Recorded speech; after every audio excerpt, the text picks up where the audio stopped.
ನಮಸ್ಕಾರ. ನೆಮ್ಮದಿಯಿಂದ ಬದುಕೋಕ್ಕೆ ಎಷ್ಟು ಹಣ ಬೇಕು ಅನ್ನೋದು ತುಂಬ ಜನರ ಪ್ರಶ್ನೆ. ಇದಕ್ಕೆ ನಿರ್ದಿಷ್ಟವಾದ ಉತ್ತರ ಏನಿಲ್ಲ. ಅದು ಅವರವ್ರ ಪರಿಸ್ಥಿತಿ ಮತ್ತು ಮನಸ್ಥಿತಿ ಮೇಲೆ ಡಿಪೆಂಡ್ ಆಗಿರುತ್ತೆ. ಕೆಲವರಿಗೆ ಕುಟುಂಬ ನಡೆಸೋಕ್ಕೆ ಒಂದು ತಿಂಗಳಿಗೆ 10,000 ಬೇಕಾದರೆ ಇನ್ನು ಕೆಲವರಿಗೆ 10 ಲಕ್ಷ ಬೇಕಾಗುತ್ತೆ. ಹಂಗಾಗಿ ಇದು ಅವರವರ ಅವಶ್ಯಕತೆ ಮತ್ತು ಅವ್ರು ಯಾವ ರೀತಿ ಬದುಕ್ತಾ ಇದ್ದಾರೆ, ಎಲ್ಲಿ ಬದುಕ್ತಾ ಇದ್ದಾರೆ ಅದರ ಮೇಲೆ ಅವಲಂಬಿತ ಆಗಿರುತ್ತೆ.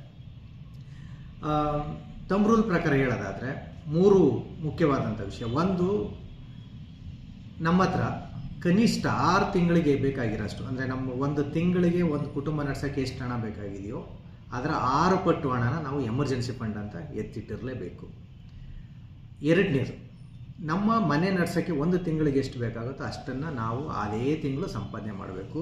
ಮನೆ ನಡೆಸೋಕ್ಕೋಸ್ಕರ ಯಾವುದೇ ಕಾರಣಕ್ಕೆ ಸಾಲ ಮಾಡಬಾರ್ದು. ಅದು ಮನೆ ಬಾಡಿಗೆಗಿರ್ಬೋದು, ಮನೆ ಖರ್ಚಿರ್ಬೋದು, ಸ್ಕೂಲ್ ಫೀಸ್ ಇರ್ಬೋದು, ಅಥವಾ ಬೇರೆ ಯಾವುದೇ ಖರ್ಚಿರ್ಬೋದು. ಅದಕ್ಕೆ ಸಾಲ ಮಾಡಿ ಕುಟುಂಬ ನಿರ್ವಹಣೆ ಮಾಡೋ ರೀತಿ ಇರಬಾರ್ದು. ಮಿನಿಮಮ್ ಅಷ್ಟಂತೂ ಸಂಪಾದನೆ ಮಾಡಲೇಬೇಕು.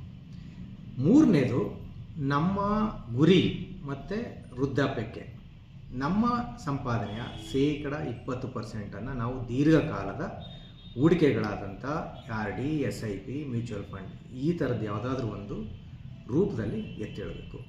ಸೊ ಇವು 3 ನಾವು ಮಾಡ್ತಾ ಇದ್ದೀವಿ ಅಂತಿದ್ದರೆ ನಮಗೆ ಚೆನ್ನಾಗಿ ನೆಮ್ಮದಿಯಿಂದ ಬದುಕೋಕ್ಕೆ ಅಷ್ಟು ಹಣ ಸಾಕು. Thank you.